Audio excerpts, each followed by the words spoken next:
What is up, everybody? What is going on? Today, we are breaking down the Sixers role players. If you watched us last week, we broke down and analyzed the Sixers starting lineup. Today, we're getting into the specialists. And to help me do it, he is the best of the best if you're a Sixers fan on X at Sean_Bernard1. It's good, Sean.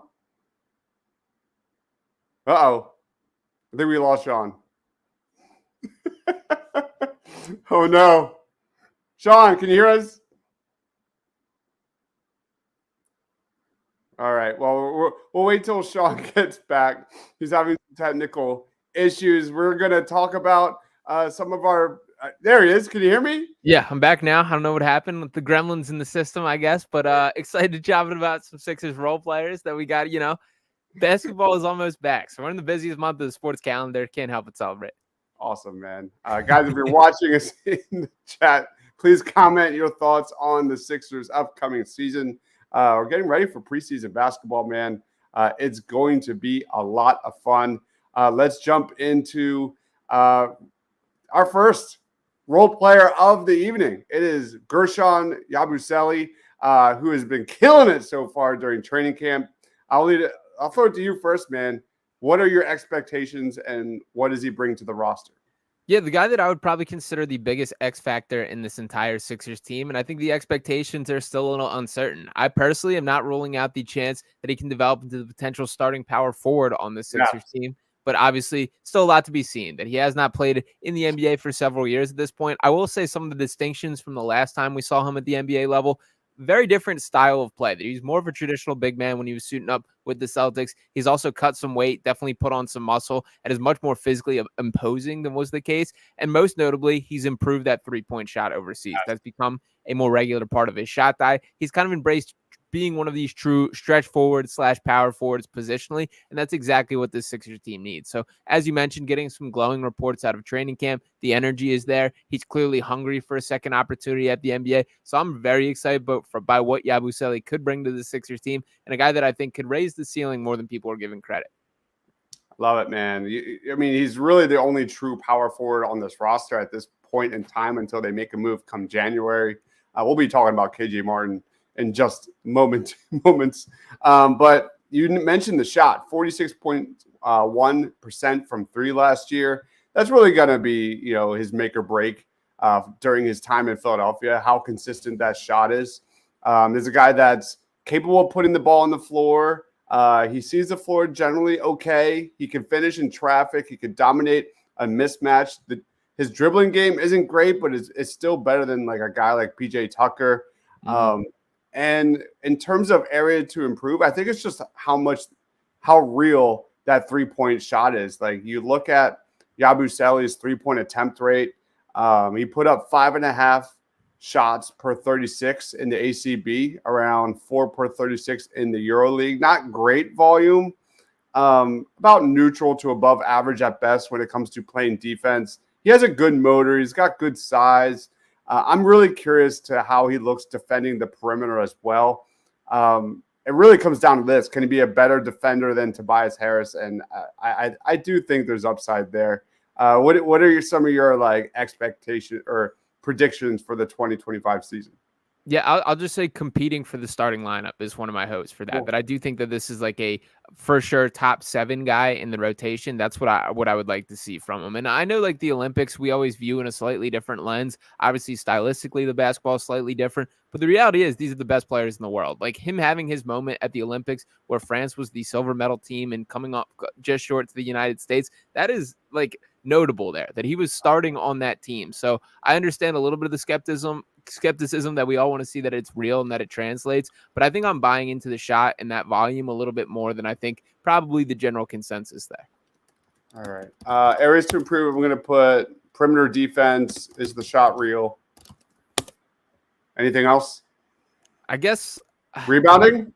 Yeah, I guess rebounding. The numbers don't jump off the charts, although I was pretty impressed with what I saw from him at the Olympic level, the way that he kind of committed to the board. So I guess rebounding, because that's such a need on the Sixers team, but it's tough to put a finger on it because obviously this is probably the guy that we've seen played the least amount of basketball from everyone that we'll talk about. Yeah, for sure. There's a lot of veterans we're going to be talking about. So that's a little bit on Gershon Yabusele. I'm excited, man. I'm excited to see how he is defensively. I think he could defend a 3 through 5. I like his fit with Andre Drummond. There's a lot to like. Yet right there with Caleb Martin as one of the more underrated signings for the Sixers. Let's roll on to Andre Drummond. A lot of people like this pickup for the Sixers because the backup center spot has been a revolving door, man. It's been a while. There's a guy who played really well for the Sixers in 2022 in that 49-game stretch before he got traded. The one thing I do like about this guy is when Nikola Vucevic missed a week of games, he averaged 14, 19, and almost 2 steals and 1.5 blocks per game. He also had an absurd 29% total rebound percentage during that stretch.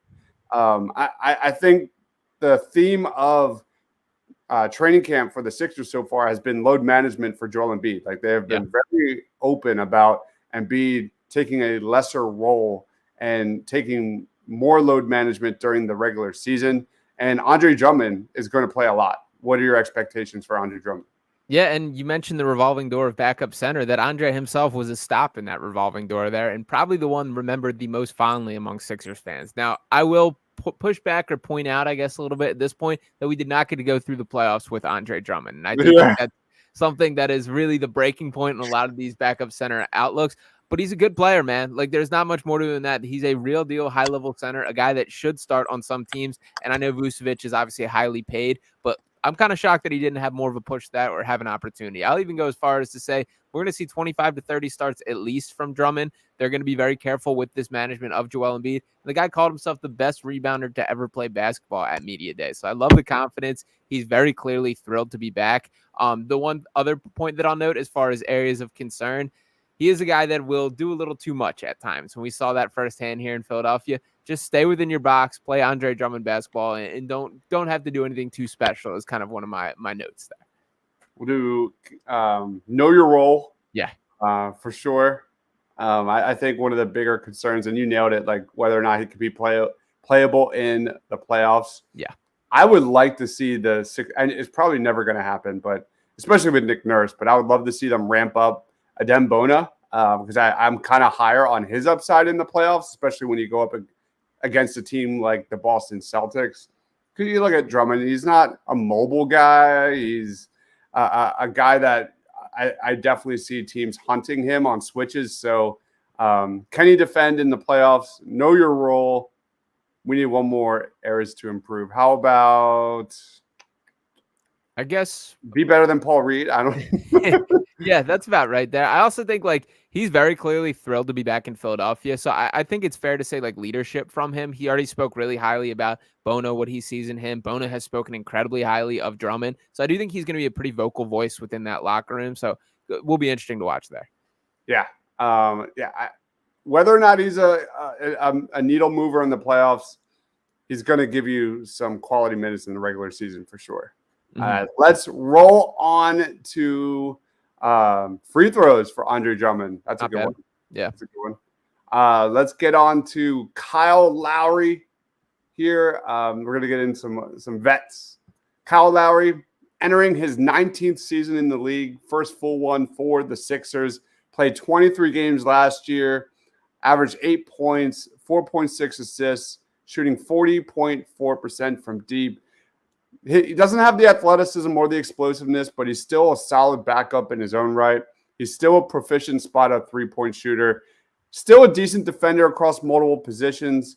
I'll throw it to you, man. What's your expectation for Kyle Lowry?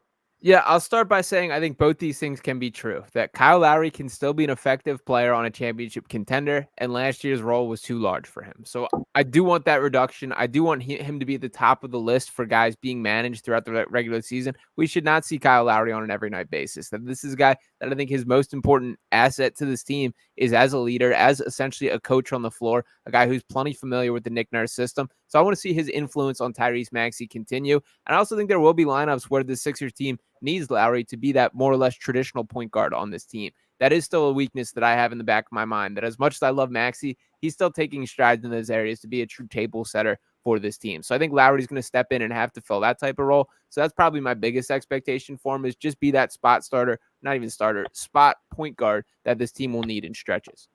Yeah, spot point guard. Mm-hmm. Well, we don't have an expectation for Andre Drummond. Just rebound. Double-digit rebounds. Yeah. That's really all it is. Yeah. Be a spot point guard for the Sixers in terms of Kyle Lowry. I mean, I want him to be that bulldog, man. I want him to be a guy that can kind of set a tone. I want to see the charges. I want to see a guy that still gets underneath players' skins. I want to see. I want all of that. You know, this is a guy that's 15 years older than Tyrese Maxey. It's definitely going to get scaled back this season as Maxey kind of takes that next step. I would like to see him defend. I know it's a lot to ask for him. How about be like a consistent defender? Because that's kind of all I want to see out of Kyle Lowry. In terms of areas to improve, I guess pick and roll defense. What are some areas to improve for Kyle Lowry? Yeah, it's tough. Like I think there's a pretty sour taste in a lot of people for what Lowry brought him last year. He's certainly not what he once was, but I honestly thought he had enough left in the tank to still contribute. Like if DeAnthony Melton did not get hurt, we're not talking about him playing the minutes that he had last year. So I guess areas to improve, like the rest of the roster staying a little bit more healthy here. It's really, to me, just being a true point guard and filling things there. He also shot the ball pretty well for the Sixers team last year. So that's not even really a concern of mine. So yeah, pass the basketball, dribble the ball, be a point guard. That's exactly it. Imagine that as a skill set. The Sixers have not had a lot of guys that can dribble or pass or throw an entry pass. I guess I'll say I got one actually. The inbounds passing. He tries to do things too quick with that. He did it constantly last year. He was trying to get the ball in. It led to a couple turnovers. So couple deep breaths and relax in the inbounds pass. I thought he constantly tried to push the tempo, which was clearly intentional, but it did frustrate me a little bit last year. All right. Take a breath, dribble past the basketball, pick and roll defense, and then be a spot point guard and be a consistent defender. Let's roll on to another noob. He is Reggie Jackson here.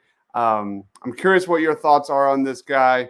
Go ahead, man. What does he bring to the roster and expectations? Yeah, I love Reggie Jackson. He's been one of my favorite players to watch from afar for quite some time. I don't have the highest of expectations for him on the Sixers team. I do think he's a guy who fits the same description, whose best years are in the past at this point. But I still think he could be like a microwave scorer off the bench type. That's kind of the answer that I see on this bench is the spark plug scorer, a guy that can come in and get a couple buckets to change the outlook. That's kind of my hopes for Reggie. I think he's going to fill a bit of a similar Kyle Lowry role, that he's not an every night player. I do think he'll see some DNP's coaches' decision throughout the season.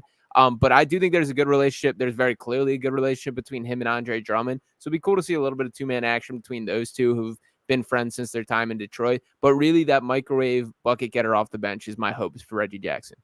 That's a good one. He played 82 games last year, which I was surprised to read. Be a starter in a pinch. I think this is a guy that has a ton of playoff experience. You look at that wingspan. Again, we've talked a lot about wingspans on the starting lineup preview show. So I think he's a guy that's going to be able to defend the 2 through 3 spots and give you a lot of optionality to either kind of be able to initiate or score at multiple levels. I guess areas to improve is he's 35 years old. You know, for me, it's probably I just want to see him be a really good defender and show that he's not a weak link in that area. What are some of your areas to improve? Yeah, defense is a good one that you're pointing out there. Also, playmaking. Like he's never stood out to me as like an above average playmaker in the offense. That he's always been a score first guy. If he can be, again, a little bit more of a true point guard, I still think the Sixers team needs it from the bench. So I'd like to see him fill up and be that type of player for this team. Secondary ball handler is definitely good. And I guess just spot up shooting. Like if he can be a reliable 3-point shooter, I think there's going to be a lot of lineups optimized by just guys that are capable of knocking down threes. Reggie Jackson can be a part of that mix. Would love to see it. Yeah. All right. Let's roll on to Eric Gordon, another old vet coming to the Sixers. Eric Gordon, solid depth piece that can space the floor. He's 35 years old, 37.1% from 3. I averaged 11 points And with the Phoenix Suns, what does he bring? He's a floor spacer. That's really what it is. He's one of the more accomplished snipers in recent NBA history. He's a willing and accurate spot-up shooter. What are your expectations for Eric Gordon? I think I'm higher on Eric Gordon than most. That this has been like a signing kind of brushed over the rug. It would not shock me if by the midpoint of the season we're talking about Eric Gordon being the starting shooting guard and Kelly Oubre coming off the bench. That's something that I definitely have circled. I do think he's a high-level shooter. He's obviously been around since the Houston days. There is that connection to Daryl Morey there. I was really impressed every time I watched Eric Gordon play last year, that he had more left in the tank than I was expected. He was able to play a little bit different role than has traditionally been the case for him, that he was taking guys off the dribble, creating a little bit within the offense for that Phoenix Suns team. So I still think there's something here. I do want, I guess, for a goal that I would set for him is 2 made 3-pointers per game. That's something that I hope to see by the season's average. But I do think he's going to be a high-level floor spacer and a guy pushing for that potential starting spot here. I like it. Potential starter, 2 to 3. I'll do 3-pointers made. Yeah. Yeah, give me like 5 attempts, something like that. Yeah. For areas to improve, just let it rip. That's what we need him to do. It's not, I mean, expectation wise, that's it. Like, I kind of see him also in the same ilk as like a Reggie Jackson. I think him and Jackson are going to probably go back and forth. I'm not like, unlike Furkan. Like, I'm not saying he's Furkan, but like, there's going to be stretches where you probably don't see him. And then when we need him, that given injuries and given things like that. I think defensively is where I'm concerned with Eric Gordon, obviously. Like, he's definitely got upper body and lower body muscle if you look at him, but this guy's obviously not going to be on the court if, you know, they're playing against a guy like De'Aaron Fox or something along those lines. So areas to improve, I'm looking at just give me average defense. I don't think that's a lot to ask for. For sure. I also think he's got a little bit more of like the bulldog and toughness, like a little bit of the PJ Tucker in him. He's very strong, physically strong with the ball, and he's a guy that will get in the mix there. So I'm encouraged by that. I think that's important to the Sixers team. And I do think like when kind of building the hierarchy of this team, I think Eric Gordon is going to be closer to like that top 8 type rotation versus Reggie Jackson. I see kind of on that closer to the 10 plus range when things are all cut and said. So we'll see how it ultimately shakes out there. And the other thing I'll note with Eric Gordon is he's also a guy that's willing to let it fly from like significantly behind the 3-point line. That this is not like a toes on the line catch and shooter. He'll let it fly from 35 feet or even deeper. So I like that. That opens up the offense even further in the half court. And the Sixers have just not had a lot of guys like that. Isaiah Joe, really the last one that comes to mind. So I'm excited to have that as a part of the offense as well. Literally, as soon as you said that, I was like, Isaiah Joe. Yeah. I want to see him just be a connective tissue to the offense as well. Like, keep the ball moving. I don't want to see him be this like black hole in offense that all he does is jack up threes. I want to see him definitely be part of the offense. Keep the ball moving. Let's get to our last but not least, one of my favorite players, period, on the Sixers. We covered him during Summer League. Of course, it is Ricky Council the fourth. Man, I'll throw it to you first because I have a lot on Ricky Council. Where do you want to go on with this one? Yeah, I think his role is an interesting conversation, and it is tough like to see exactly where he fits. I think this is going to be one of those that's decided throughout the season, but he's an exciting young talent. I do think that he impressed me at Summer League overall, that he did look like the best player on the floor overall throughout the entirety of things there. I would like for him to find his identity as a player a little bit this year, something that I have my eyes out on. He falls a little bit in that category of like jack of all trades, master of none to an extent at this point, which isn't entirely fair to him. There's obviously a ton that he brings good and he's had his nice flashes, but if you can really commit to like a couple specific skills that help this Sixers team, I think that would be beneficial for both the team and for Ricky Council's future direction. I would like to see a rebounding leap from him this year, but ultimately I'm very excited by like the energy that he's going to bring and for him being a more consistent part of this team heading into year 2. Yeah, he's a really fun one. Do you think there's a chance he starts at all, like in that rotation with like a Yabusele, with a Caleb Martin? Any thoughts on that?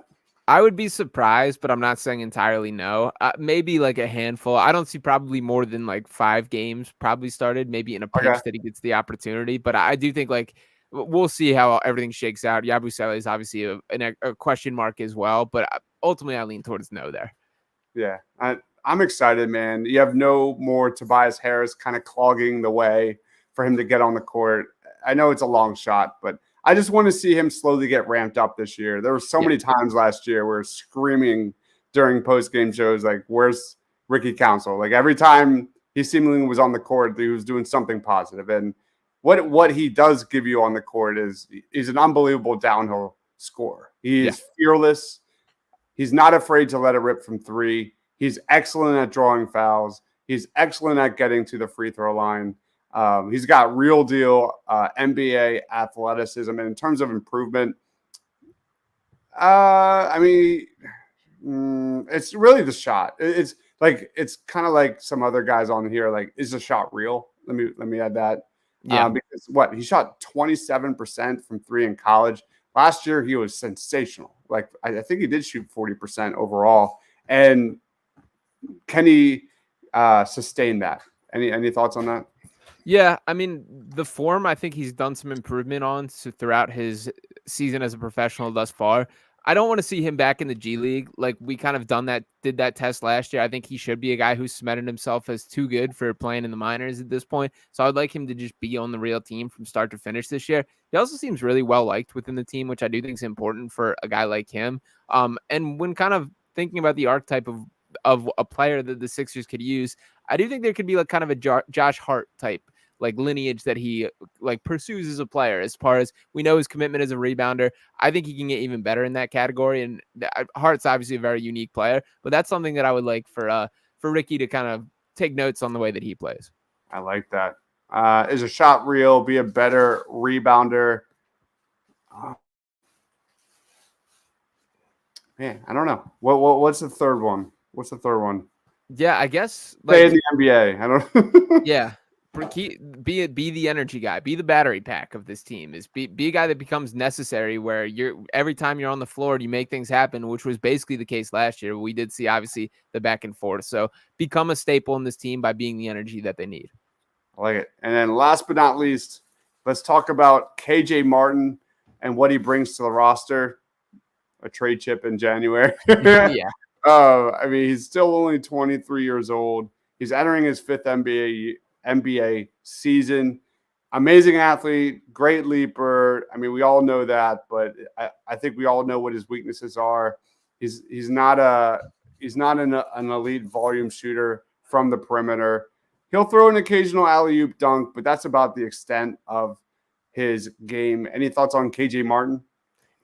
I will say KJ grew on me throughout last year, that he was a guy that I really wasn't sure about coming to Philadelphia. And ultimately, like, as you mentioned, he's basically here to be a human trade chip when the time comes to it, attach some draft picks and be that little salary cap loophole. So I don't think it's anything that, like, we shouldn't have the highest of expectations for him. But when you do kind of squint and think about what could the missing piece be, it doesn't look that far off from KJ Martin, as far as he is a plus rebounder for his size. He is a guy with a lot of athleticism, still some youth. He also spoke a lot at Media Day about how much work he's put into tweaking his jump shot, that he did a bunch of form work this year. If he can take a leap as a shooter, that would absolutely change his trajectory as a player. And he's still young enough for that to have a chance to happen there. So that's something I'll definitely have my eye on, is his shooting ability, and see if he can be a 3-point threat here. But I do think, like, the biggest thing that impressed me about him last year, I thought he was really good as a playmaker off the short roll. And I think he was at his best with kind of some open floor. So I do think this roster is better suited for him this year than was the case last season. So it wouldn't surprise me if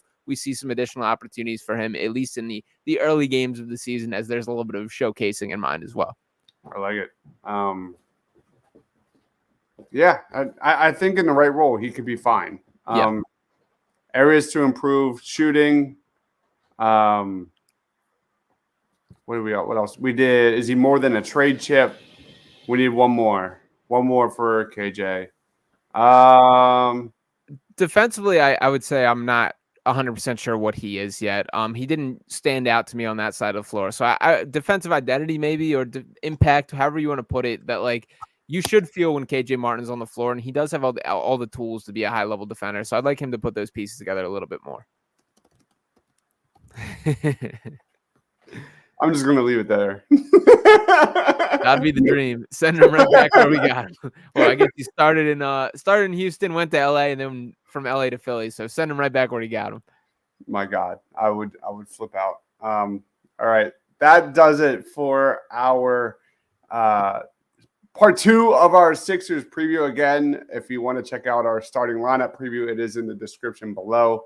Sean, where can we find you, man? What do you got going on? Yeah, you guys can follow me on Twitter at Sean_Bernard1. You can check out my written work over on DraftKings Network right now, breaking down a bunch of kind of fantasy football content and shifting towards the NBA season. So we'll have a ton coming out on that. I do have a Sixers preview that you guys can check out. Also have a ton coming out for both Sixers and Phillies Digest as we break out over here on YouTube for kind of the playoff push for the Phillies and, of course, the Sixers starting off. So make sure to check all that out and subscribe wherever you are. There it is. At Sean_Bernard1, the best in the biz.